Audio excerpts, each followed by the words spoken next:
tugenze okuwumulamu Martin nga oyina ensonga gy'otadde ku mmeeza ensonga ya Catherine Kusasira. Catherine Kusasira ono yayoba emmotoka myaka giringa 3 emabega I think UBF yali myaka 3 emabega. Catherine yayoba emmotoka CK yagiweebwa presidential advisor president yagimuwa atenga n'omusala bamwongera ennaku ezo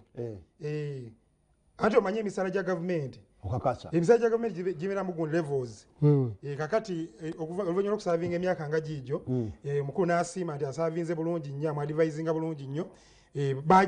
bayongezaamuuko alina omusaala alina omusaala kati gweyongeramuuko ne ID nasoma ku ID ya Kenzo naliko ne Kenzo waba yatandikira mu kadde nga 2-3 kalayinza okuba yayingidde omukaaga n'ekintu nasoma ku ID ya Kenzo agwamu office of the president wetuzoga tekitegeeza nti mugende mu mubanje banne ababanje sente ntono nnyo kusaasira kusaasira wakati kusaasira ensonga muleseza amawulire leero era y'amabanja bw'ogamba nti bamwongeza sente nga abamawulire bagamba abanjibwayo miliyoni 10 ab'emmotoka emotoka gy'olengerawo giraba Matini yamuwebwa president bwemuwebwa president ndowooza enywa nnyo simanyi nsonga lwaki yali ayagala ogitunda ng'akwata emmotoka ng'agyoba bulooka bomumakindi negundi eyiye yagitunda manya neyiye yagitunda naye yagitunda bidda esooka n'agiguza bbalamu lwaki tebasabamu ebirabo bye basobola okwandola bweyasinkana omukulu n'amugamba muko si alina mmotoka si alina ntambula tete buzibu ki kiyasobola kukola mobilization kibuzibu ki nti balamu ati yagitwala ate nga balamu yagimuguzabuguza ate bagimuddiza ate n'agitunda wala so kusaasira amawulire agayitingana galaga nti tali mu ggwanga ekyokubiri abamu bagamba ayinza okuba yadduse mabanja abalala bagamba ayinza okuba yagenze kuwummulamuuko abalala bagamba nayinza okuba yinayo emirimu gy'atambuza saidi zeeyo ensi omanyi ensi yagaziwa ensi ya global world ate bizinesi osobola ogikolerao nawona bw'oyagadde naye nga kyasobola okugamba ekituufu kiri nti teyeegana mabanja nti bamubanja ekyokubiri abamubanja nabo bakkiriza nti bakola ki bamubanja kakati anoonya mbeera ki gyayinza okuyambibwamu kusasula ssente ab'emmotoka abantu abali ku mabanja g'emmotoka alina abeewolerako abamuwolako n'abako ne babulooka amawulire gatugamba yakwata miliyoni 10 ne bazimu ababulooka ngabo bonagamba bonampe emmotoka yo Martino nga ticha gendo gitunde zitowa miliyoni 3 naye soko mpeye 10 awo nga si byakwewola babulooka bagamba nabe balemeredde tisobola kukyuka kuva mu mannya ga gavumenti kuba buli bagendo gishya bagamba property of the government of Uganda tekyuka kati baba baguze ekyolo bo babulooka bagamba emmotoka etulemedde Catherine kwate emmotoka Catherine agamba ali naye enyirira baba nendoza waliwo lwatajevu waliwo emitendero amateeka agayitibwamu obanga onaatunda emmotoka ngeeyo kubanga era bagamba nti property ya gavumenti nawe wenyini weriri mu board kitutaka okuzuula ekituufu waliwo okuwanga okwadde ekirabo waliwo kyebakuwanga ekirabo gift nti kusaasira bamuwa ekirabo kiikyo waliwo kuba nti nabakuwadde nga ya office nga mulaba ono nti kati Martin office yo ebamu emmotoka kubenga gwolimu kubenga toliimu omulala jajitegeeza nti weba ya office wovaawo agirekerawo emmotoka esigalawo eba ya office kakati ebintu ebyo bibiri nti webanga erimu kali akagaana okugikyusa yinza okuba ya office takola byabudumu lwakuba nti ye bano yali ayingira nabo enkolagana eyaabwe yabalaga nti bamuwa kirabo ki ye bano yabalaga nti bamuwa ye kati tumanyi naffe oba kusaasira mu kusooka yatamanya kyebamuwadde property ya office oba ye personal eyo maye waliwo okugenda omukulu n'agamba nti bakuwe kati bano bakuwadde ne batakunyonyola biwanvu tukuwadde kyenkana ki tukuwadde kutwala nti yo forever oba tukuwadde yakolera mu mirimu gya gavumenti nti esigala ya gavumenti agivuge nga abudumulasi yeewolange we ya gavumenti wekaddiwa ozayo buuza ne bakuwa ki ne bakuwa endala naye nga sigadde ya gavumenti abudumulasi yeewolanga emmotoka bino bye bapangisa abudumulasi nga agivuga paka lwesensebuka kati mbeera Kasalini ngivuga newateetagisa ate kati nibwe ekigizayo after all ate oba office ogizaayo kujja kukozenga bakwade ekirabo nga kikyo awo kati kafune ka video ka Catherine kusaasira tutandike ne kusaasira oba n'ababanja tutandike ne kusaasira sabula embaga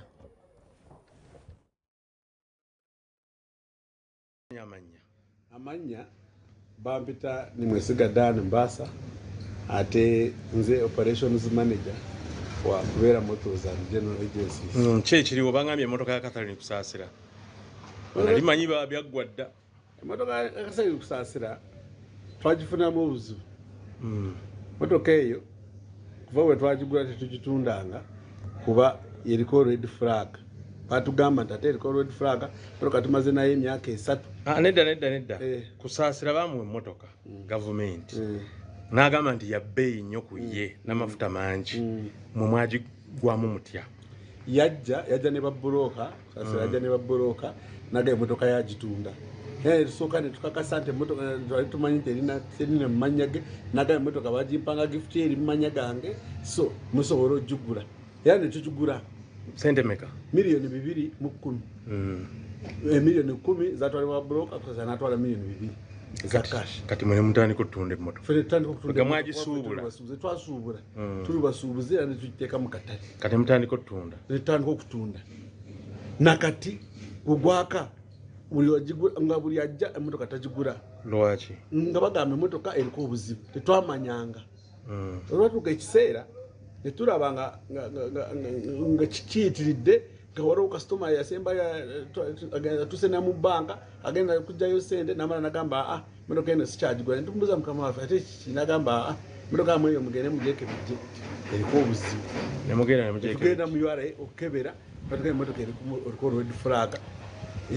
Red flag kitegeeza ki? Tesobola kukyuka kudda mu mannya malala kati nga kasitoma agigula ffe eri mu mannya gaffe naye tusobola gijjamu kugiteeka mu mannya goyo kasitoma bagiguze. Lwaki? Nga batugamba nti ebyo tugende tubuze eyagituguza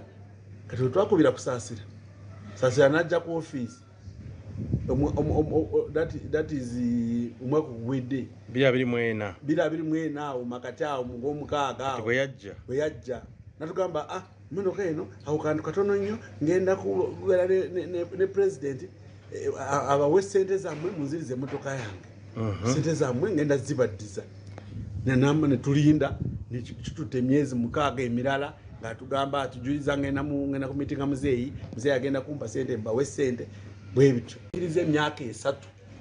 bizinesi ye tetwagifunamu tukoze roosi miliyoni 2 bw'oba ozijje mu banka nga banka ezikuwoze emyaka 3 toteekamu magoba kati netumubuuza kati esawa zino twakakuwa emmotoka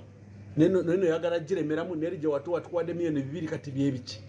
awuza kimu muzeeyi agenda kumpa sente kati Subaru yakkirawa Subaru twagimuggyako era netugipaakinga kuba yali yaffe twali tewakimuguza twali twamuwa buwimu okubeera nga mwali nga bwatambuza transaction ze ziyagamba sente usegenda muzeeyi agenda musasulira asobole okutusasula. Kati Land Cruiser eri kuki? Land Cruiser esaawa zino weeri wano tugirina era ogirabyeko tetugisobola gitunda kuba erina issues za red flag kusasira zamanyi bulungi ffe tetubimanyi fayo twagenda mu URA ne bagamba mugende munoonye yabaguza. Ayinza okuba yagyewolerako kuba yali asoose gamba nti oba state house ye yagiteekako ate ne bamala ne bagamba oba sasira yalina amabanja mangi ate ebintu bye ne bagenda nga byonna babiteeka mu red flag kati nti embeera yeeyo nti ebintu bye byonna nebyava mu mannya ge nebyali mu mannya ge byonna babiteekako red flag. Kati muzaako ki? Kituzaako twagenda mu kooti era netumuwaabi neera ne bamuyita mu kooti teyajja kati awoza kimu nze nafuna ebizibu mundeke bangambye yadduse nti agenze bweri y'eggwanga nti yeekwese mu America. Tusaba gavumenti etuyambe mukyalo ono atuwe sente zaffe atwale emmotoka ye kuba emyaka 3 ffe tuli na bizinesi tukozesa sente za looni tubeera n'amabanja ebalemeredde emmotoka eyo kituufu kyowoogera naye bwe bangamba gundi erya red flag neŋŋenda mu state house nesaba okuyambibwako pulezidenti nagamba agenda kunnyambako naye nga bumanyi ebintu bya pulezidenti bikoma mu kkubo abantu be bennyini babakwasa ekintu tebakikola ki tebakimaliriza abaami bampabya n'okumpabira mu kooti kitegeera abo we baŋŋambye bakuwaabira yes bampabira mu kooti naye pulezidenti yagamba oyo omukyala nti banyambeko naye munnange sinayambibwa. Yes. Kati obadde oyagala bakuyambe batya? Ati nze kakati bwe nakimbulira muzeeyi ensonga bwe nagiwulira muzeeyi muzeyi naga Betty bahandulinga ensonga madamu Betty bamuta madamu Betty Elizabeth Betty naga bakihandulinge abaami bawa ssente ezo kuba nange sina kyakikolera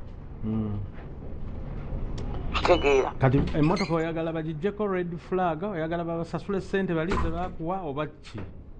mba bakubeera bagamba tebakyayagala byabundi bya mmotoka yabo bagitwale kubanga kiyinza okuddamu okukola ki nolwaba bagijjeko red flag era eyinza okuddako kati olowooza yagendako eti kati bo baagala bawa ssente zaabwe bo bagamba flag yagendako etya ate olwedde nga teyaliiko okitegeera kati baga bayinza ejijjako ne bakizaako nga bagiguziza omuntu omulala so what they need is their money by that time alisi zinaweera ye red flag kitegeeza ki yagendako etya mu ngeri bwezityo kiyinza kunnyonnyola